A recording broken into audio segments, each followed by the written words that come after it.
lalabs ba ako ng sinubilas? Kasi nga, na-crave na naman ako ng sinubilas. Ang sarap-sarap kumain. So, pumunta kami ng Sitio Lupa at kumuha din kami ng sinubilas dito mga lalabs.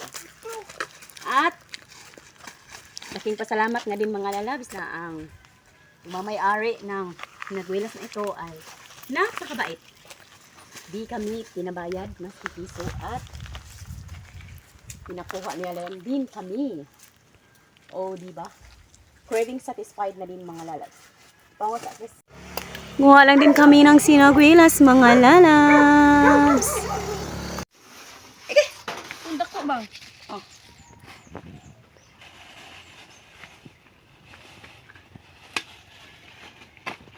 Ito na din mga lalabs. Alatin natin sungkitin dahil na di na kayang maakyat.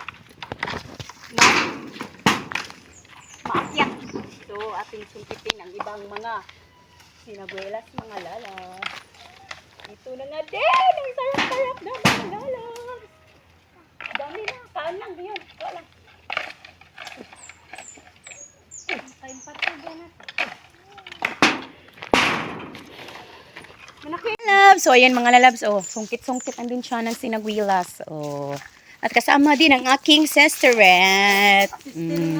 At ang aking baby. Kuha kami ng sinagwela. Dami natin mga lalabs nila. Nagsiksikan sa plastic. Sarap-sarap. Sinagwilas tayo mga lalabs. Fresh from the punuan. Kon lang, daragan eh, ikay ko.